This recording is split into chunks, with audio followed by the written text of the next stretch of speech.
Hola amigos, hoy vengo a hablarles de Evangelion, Thrice Upon a Time,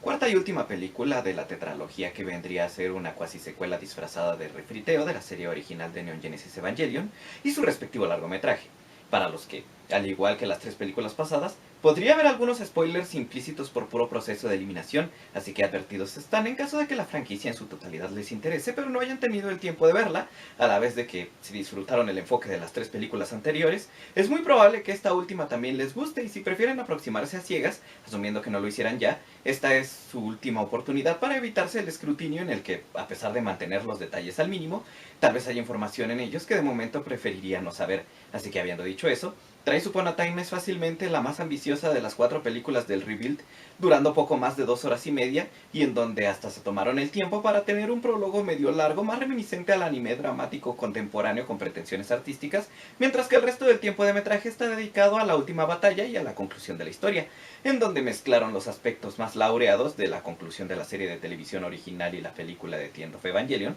o sea, la introspección y el espectáculo surrealista, pero dejando de lado sus elementos más polarizantes, siendo estos la falta de presupuesto y el antagonismo hacia los fans más tóxicos, respectivamente, dando como resultado un producto no necesariamente mejor a la versión original, pero sí mucho más complaciente, donde literalmente hay más de todo, excepto de lo que, paradójicamente, la hacía interesante en primer lugar. Señalamiento que desde luego también aplica para las tres películas pasadas del Rebuild, y como espero no tener que hablar de ellas tras publicar este video, mejor entro en detalles de una vez. Empezando por la animación, único aspecto por el cual se podría argumentar que hay alguna clase de superioridad objetiva por encima de la versión original, pero lo que no me termina de convencer es la falta de cohesión visual, ya que los escenarios, personajes y criaturas nunca se terminan de mezclar de forma particularmente homogénea, y aun si estos elementos en sí no se ven mal, sí se notan muy sobrepuestos debido al inevitable contraste entre animación tradicional y las imágenes generadas por computadora. Cuestión que nunca fue un problema en la versión original y que es mucho más notoria aquí durante las secuencias de acción, y aún alegando que en Thrice Upon a Time esto era intencional, al menos durante sus últimos minutos, esto no cambia el hecho de que el resto de la acción visualmente tiene algunos momentos cuestionables, como la nueva encarnación de Lilith, cuyo diseño si acaso saca de onda pero por piñatón, o todo el camino hacia la pelea final donde a ratos parece que los personajes se metieron en medio de un juego de Virtual Boy, y aunque sí hay una razón contextual para tanto color rojo, nunca me había parecido molesto hasta ahora, dentro de cualquier entrega de Evangelion, quiero decir, no en general. Y sobre el diseño de los Evas, este ahora se siente demasiado estilizado, como si fuesen enteramente orgánicos y sin limitaciones definidas, contrastando con los diseños originales donde utilizaban en perfecto balance su tosquedad, dinamismo y presencia sin hacerlos demasiado poderosos, lo que por sí solo hacía que sus enfrentamientos fueran más emocionantes y a veces hasta ingeniosos, mientras que las peleas de Thrice Upon a Time en su mayoría carecen de tensión debido a que muchos de sus percances, soluciones y conceptos suelen ser introducidos tan abruptamente que a ratos parecen haber salido de la nada, lo que es reforzado por el panfletillo que te entregaban en las funciones de los cines en Japón, donde venía un glosario donde se abordaban algunas de estas ideas a manera de suplemento, para que dejen de molestar, porque no es como que la película o alguna nueva entrega se vaya a tomar la molestia de explicar a fondo a los mismos, y por ende, la resolución de los combates, así como de la historia en general, es menos un asunto de qué es lo que van a hacer y más de ver qué jaladas se van a inventar. E igual, y hay desubicados que podrían argumentar lo mismo sobre la versión original, la cual tampoco estaba exenta de momentos raros o azarosos, pero la diferencia es que en esa versión, aún sin detenerse a explicarlos tan a fondo, dichos momentos nunca se sentían gratuitos o sacados de la manga pese a lo extremadamente improvisado de su proceso de producción, salvo quizás los últimos 2 capítulos de la serie de televisión, eso no lo niego. Mientras que en Thrice Upon a Time, se espera que el público se conforme con el cierre, ciertamente más loable y quizás menos ingrato, pero en varios casos igualmente abrupto, del reparto de personajes principales y secundarios, lo que por sí solo no es que sea malo, pero lo truculento es que, para que estos tengan su debido impacto emocional, sí es prerequisito haberse chutado completa, no solo el rebuild, sino la versión original, puesto que una de las partes importantes es el contraste entre caracterizaciones, cuestión que el rebuild da por hecho pese a ser promocionado como un proyecto aislado o alterno de la primera versión,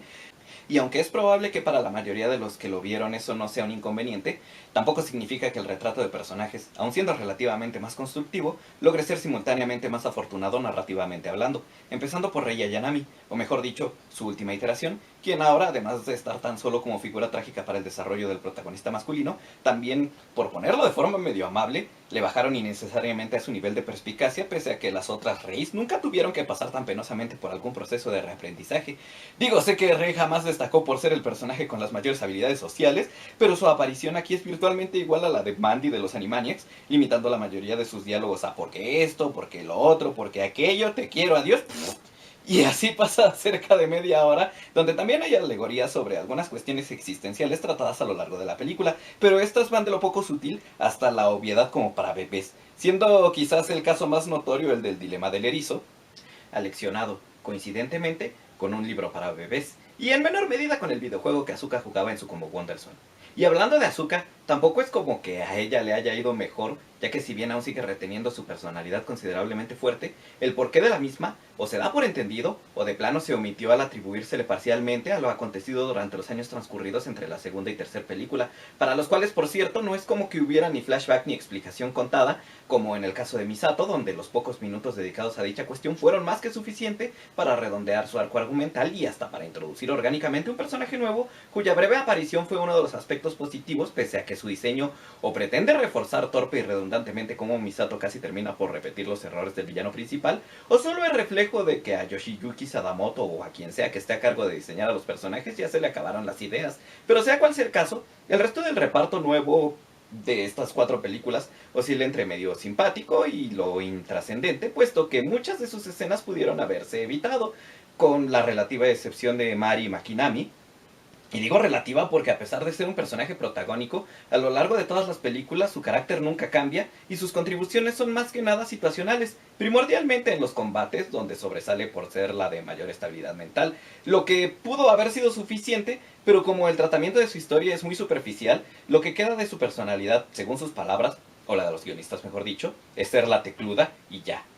Y eso no solo aplica para el cierre de su arco argumental, el cual por cierto se sintió de lo más gratuito y condescendiente, sino también por el hecho de que Mari, junto con Asuka, son el blanco de la fetichización innecesaria, lo que no sería tan macabro si no fuera porque estos personajes, a pesar de rondar cerca de los 28 años, mañosamente decidieron dejarles sus apariencias adolescentes, como para apelar a los efebófilos del público, usando la clásica excusa de la mujer dragona de 10.000 años. Y aunque sé que la mayoría del anime está dirigido a degenerados, por lo menos en la película original, escenas parecidas, aparte de ser más sutiles, también fueron utilizadas para confrontar a los pervertidos entre el público a la vez de hacer un comentario sobre dicha práctica, mientras que en Twice Upon a Time pareciera que Hideaki Anno y compañía hicieron las paces con aceptar el dinero sucio de los cochinotes a los que solían antagonizar a través del retrato del personaje de Shinji, quien a pesar de estar bajo una luz más positiva en virtud de que ahora sí hizo algo, eso no le quita lo insufrible. Especialmente en el prólogo donde su drama burdo de ¿y si son más amables conmigo? Se convirtió en ¿por qué son tan amables conmigo? Les digo que nada le parece al cabrón.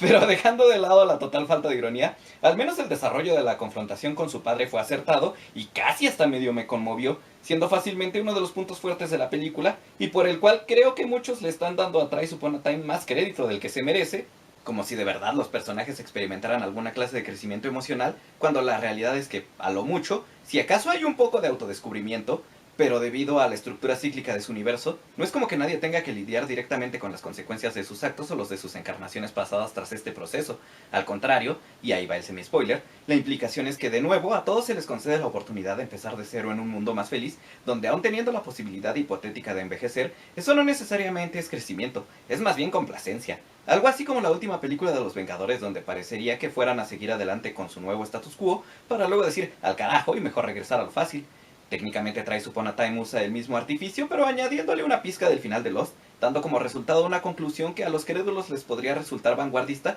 pero que en concepto es más cercana a algo salido de un producto más ortodoxo como Digimon 2. Y he de insistir que esto como tal no convierte en un bodrio a Twice Upon a Time o a todo el rebuild para el caso, solo las hace agresivamente convencionales, lo que es medio decepcionante considerando que tuvieron más tiempo y dinero para completar este proyecto, mientras que la versión original, con todo y sus fallas, en definitiva sigue siendo más interesante a pesar de haber sido producida literalmente al aventón. Y si como público les surgía tanto ver el cierre constructivo mezclado con el espectáculo en donde se les diera a los personajes la oportunidad de pelear, pues en el juego de Evangelion para Nintendo 64 ya habían logrado conseguir eso sin hacer tanto escándalo al respecto, asumiendo que lo acaben en la dificultad máxima para ver el final completo, quiero decir. Así que también está esa opción.